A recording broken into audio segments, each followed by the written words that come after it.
Imagina que entras en una habitación y ves una mesa. No dudas de que la mesa es una cosa. Se siente sólida. Puedes golpearla con los nudillos. Puedes poner objetos encima.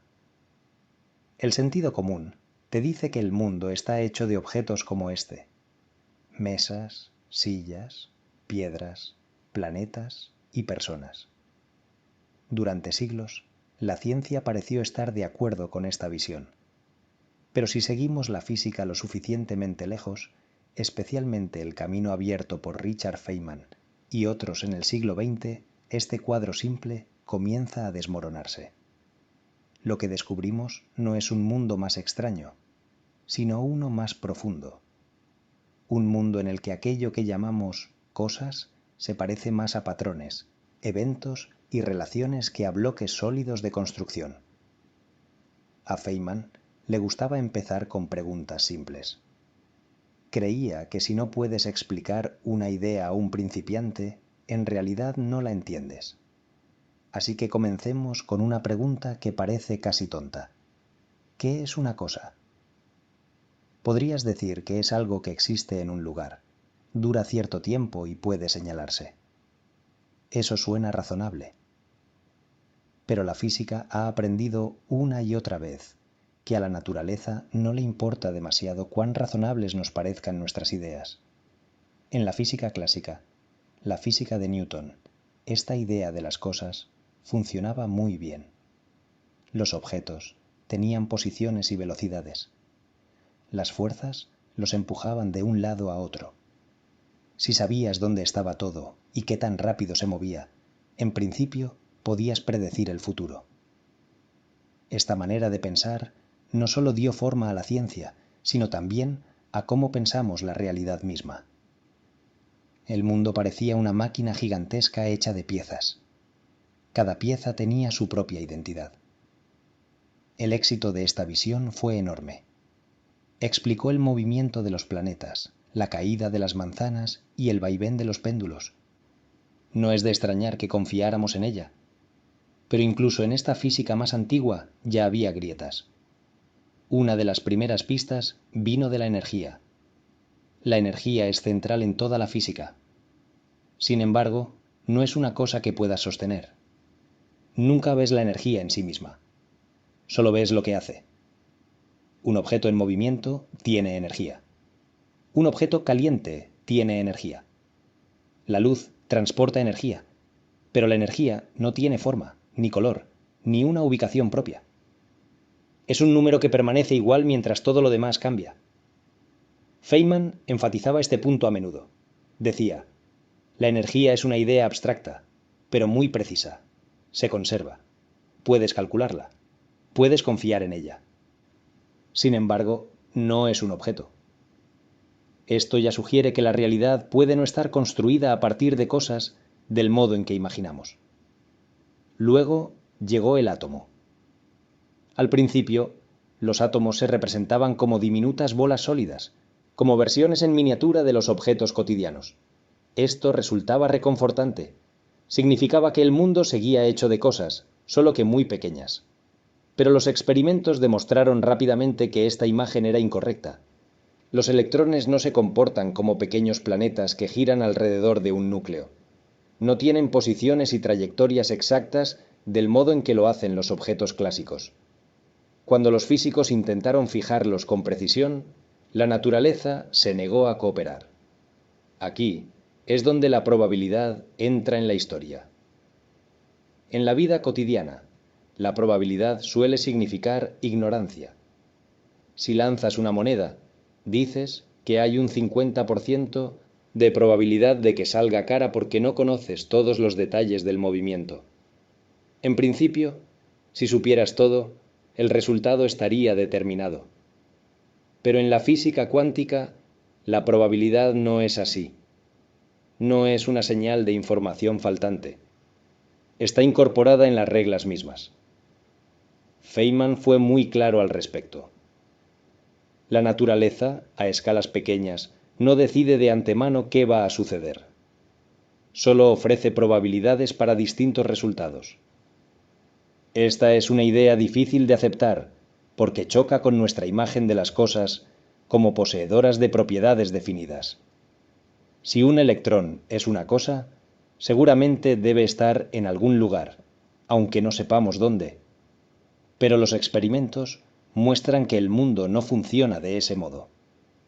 El electrón no tiene una posición en el sentido habitual hasta que interactúa con algo más. Antes de eso, se describe mejor como un conjunto extendido de posibilidades. En este punto, muchas personas se sienten perdidas. Si los electrones no son realmente cosas, entonces, ¿qué son? La respuesta de Feynman fue a la vez simple y radical. Deja de preguntar qué es algo y empieza a preguntar qué hace. La física, insistía, no trata de revelar objetos ocultos tras bambalinas. Trata de encontrar reglas que predigan correctamente los resultados de los experimentos. Para entender estas reglas, necesitamos una nueva forma de pensar. Y aquí es donde entra el cálculo. El cálculo suele ser temido por sus símbolos y fórmulas. Pero en su esencia, el cálculo no trata de matemáticas complicadas. Trata del cambio. Describe cómo las cantidades varían suavemente momento a momento. En lugar de centrarse en objetos fijos, el cálculo se centra en procesos. Piensa en el movimiento. En la física clásica, podrías imaginar un objeto saltando de una posición a la siguiente. El cálculo reemplaza esta idea por el cambio continuo. En cada instante, el objeto tiene una velocidad. Esa velocidad, a su vez, puede cambiar. El cálculo nos da un lenguaje para hablar de estos cambios con gran precisión. Feynman decía a menudo que las matemáticas no son el contenido de la física, sino su lenguaje.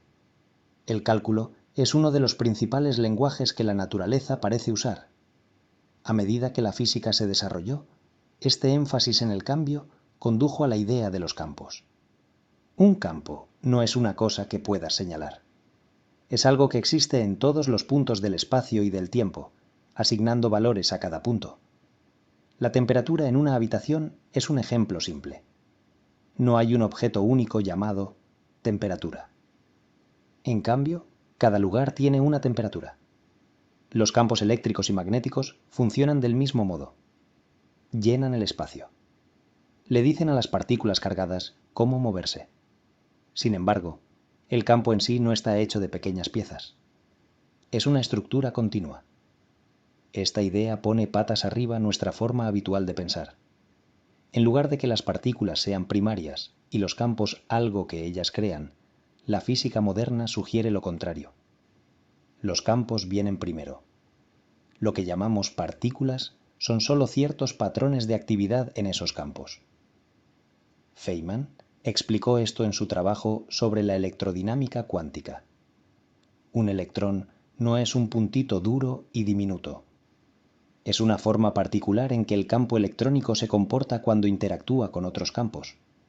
Esto nos devuelve al cálculo de una manera más profunda. Los campos cambian de punto a punto. Suben y bajan. Se retuercen y se expanden. El cálculo es la herramienta que usamos para describir estos cambios. Cuando los físicos escriben ecuaciones para los campos, no están describiendo objetos que se sientan en el espacio. Están describiendo cómo los valores de los campos cambian a lo largo del espacio y del tiempo. La realidad a este nivel se parece menos a una colección de cosas y más a un proceso en flujo constante. Si esto suena abstracto, es normal. Feynman advertía que nuestra imaginación está construida a partir de la experiencia cotidiana, y la experiencia cotidiana no nos prepara para el mundo cuántico. Pero abstracción no significa fantasía. Feynman solía insistir en que la física no nos dice de qué están hechas las cosas en algún sentido último. Nos dice cómo se comporta la naturaleza. Las ecuaciones funcionan, las predicciones se cumplen.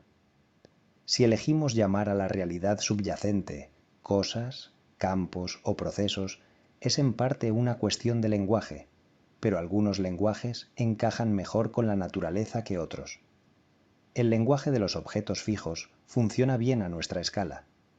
El lenguaje de los campos y el cambio funciona mejor a un nivel más profundo. Al llegar al final de esta primera lección, podemos detenernos y hacer balance. Empezamos con la intuición cotidiana de que el mundo está hecho de cosas sólidas. Seguimos a la física mientras desafiaba esta intuición paso a paso. La energía resultó no ser una cosa. Los electrones se negaron a comportarse como objetos diminutos. La probabilidad se volvió fundamental. El cálculo desplazó nuestro enfoque de los objetos al cambio.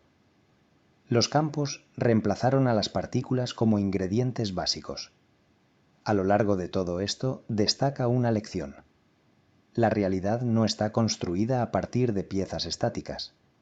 Está construida a partir de relaciones y procesos que se despliegan en el tiempo. Esta forma de pensar puede resultar inquietante, pero también puede ser liberadora. Nos invita a soltar imágenes rígidas y seguir la evidencia donde quiera que nos lleve. Ese era el espíritu de Feynman. No le pedía a la naturaleza que tuviera sentido para nosotros. Nos pedía a nosotros que encontráramos sentido en la naturaleza incluso cuando nos obligaba a replantearnos algo tan simple como lo que entendemos por una cosa. Si continuamos por este camino, la siguiente idea que debemos enfrentar es la probabilidad misma. Muchas personas piensan que la probabilidad entra en la física solo porque somos ignorantes. No conocemos todos los detalles, así que nos cubrimos. Pero esta explicación reconfortante se derrumba en el mundo cuántico. Los experimentos muestran que incluso cuando todo lo que puede conocerse es conocido, el resultado sigue siendo incierto. Esto no es un fallo de la medición, es la forma en que funciona la naturaleza. Feynman insistía en este punto con una honestidad poco común. Decía que intentar imaginar un mecanismo oculto detrás de los eventos cuánticos solo conduce a la confusión. La teoría ya nos dice todo lo que puede decirse. Lo que permanece incierto no es información faltante, es fundamental. Esta idea está profundamente ligada a cómo la física usa las matemáticas, especialmente el cálculo avanzado. En el pensamiento cotidiano, imaginamos causas que producen efectos en línea recta. Primero ocurre esto, luego ocurre aquello. Pero el cálculo nos permite describir sistemas en los que muchas influencias pequeñas se combinan de manera continua. En la física cuántica no calculamos un único resultado. Calculamos muchos resultados posibles y asignamos a cada uno un peso. Estos pesos no son conjeturas. Provienen de reglas matemáticas precisas que han sido comprobadas una y otra vez. Una de las mayores contribuciones de Feynman fue mostrar que el comportamiento cuántico puede entenderse como una especie de gran contabilidad de posibilidades. En lugar de preguntar qué camino toma una partícula, consideramos todos los caminos. Cada camino posible aporta algo. Algunas contribuciones se refuerzan entre sí, otras se cancelan. Lo que observamos es el resultado final de esta vasta combinación. Este enfoque no depende de imaginar objetos diminutos atravesando el espacio por rutas secretas. Depende de sumar posibilidades, y el cálculo hace esto posible porque nos permite manejar infinitas posibilidades continuas a la vez. Al principio, esto parece imposible de imaginar. ¿Cómo puede algo recorrer todos los caminos? Pero Feynman nos recordaría que la naturaleza no tiene ninguna obligación de ser fácil de imaginar. El trabajo de la física no es consolar nuestra imaginación, es ajustarse a la realidad. Y este método extraño funciona. Cuando los físicos calculan resultados usando este enfoque, las respuestas coinciden con los experimentos con una precisión asombrosa. Esto nos lleva a repensar qué entendemos por movimiento. En la física clásica, el movimiento es una historia clara. Un objeto está aquí, luego allí. En la física cuántica, el movimiento es un proceso extendido. Se describe mediante probabilidades cambiantes a lo largo del espacio y del tiempo. El cálculo describe cómo estas probabilidades fluyen e interfieren. El resultado no es una línea nítida, sino un patrón. Ese patrón es lo que medimos. Una vez más, la idea de una cosa sólida y persistente se desvanece. Lo que persiste no es un objeto, sino un patrón de comportamiento. El patrón puede ser estable o inestable. Puede durar mucho tiempo o muy poco. Algunos patrones son tan estables que nos parecen objetos permanentes. Otros parpadean en la existencia y desaparecen casi de inmediato. La física de partículas está llena de estos patrones fugaces, creados en colisiones de alta energía y desaparecidos antes de poder ser vistos directamente.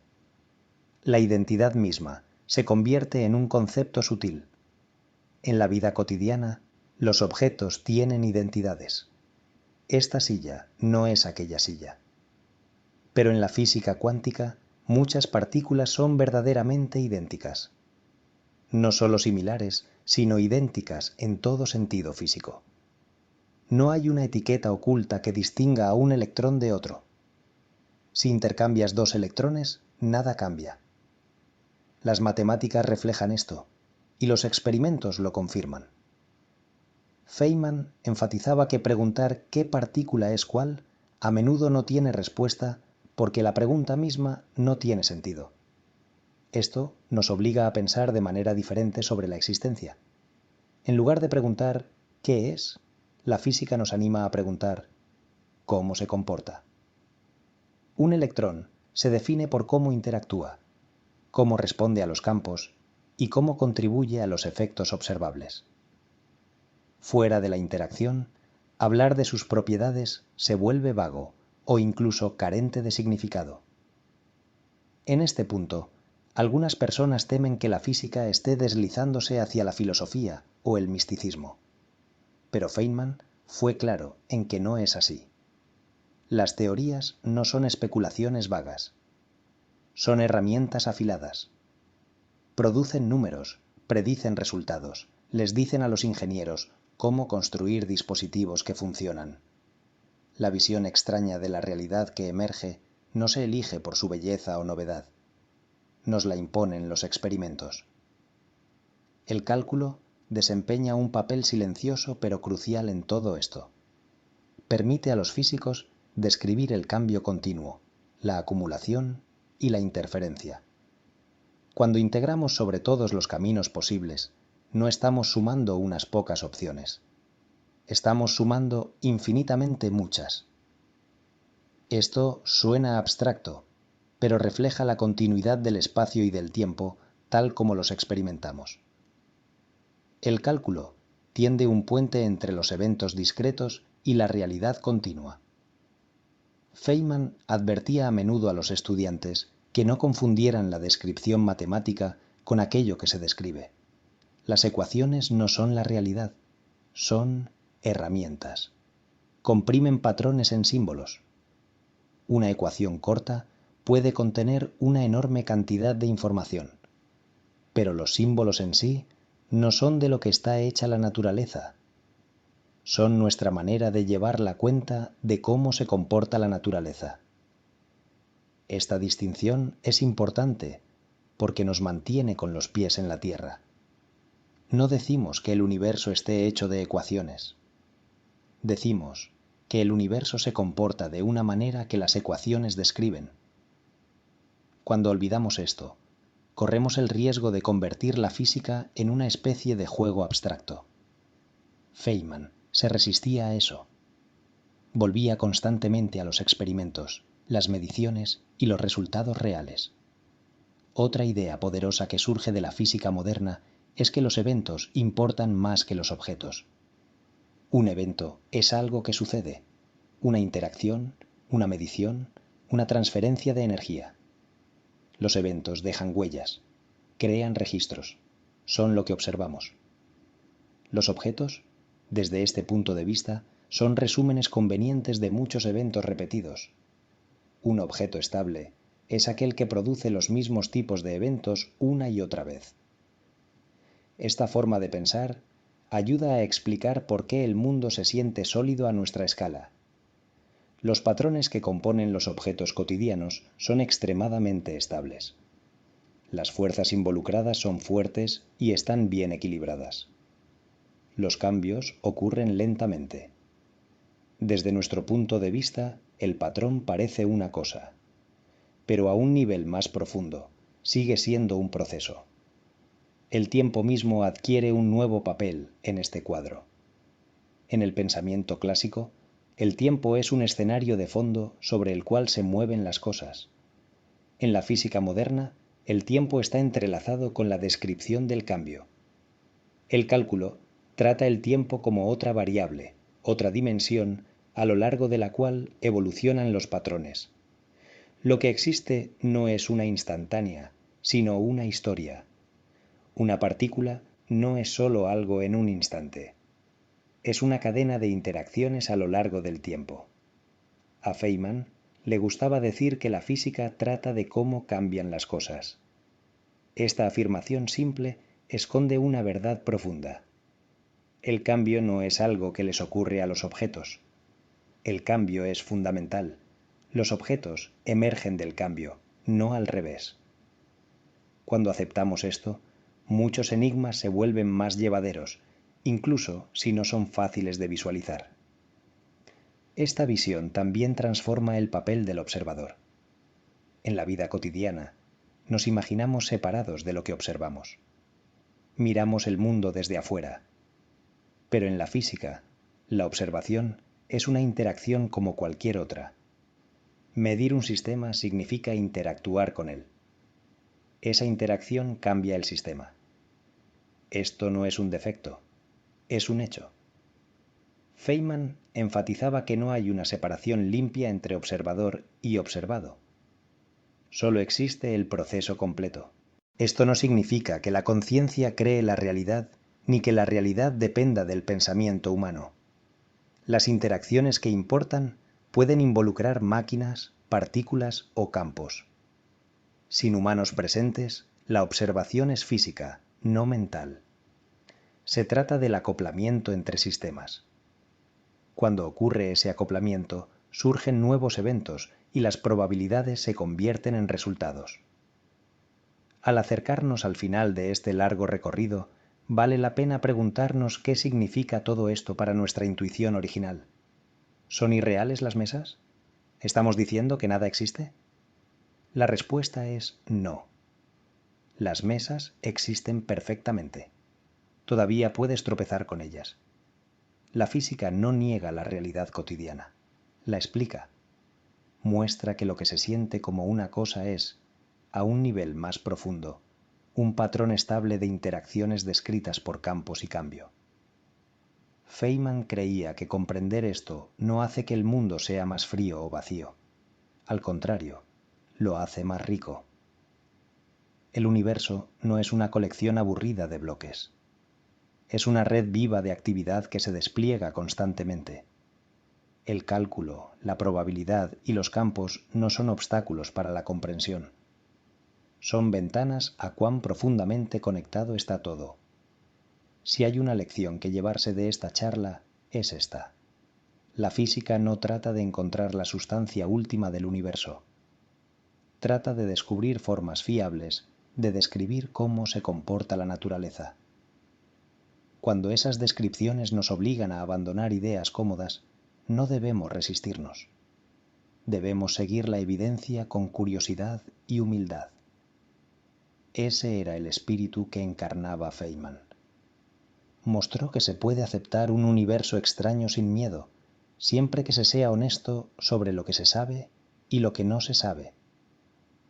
Al final, la realidad no es menos real porque no esté hecha de cosas simples. Es más sutil, más dinámica y más interconectada de lo que nuestras primeras conjeturas sugieren. Y quizá eso sea lo que hace que comprenderla sea un logro humano tan extraordinario.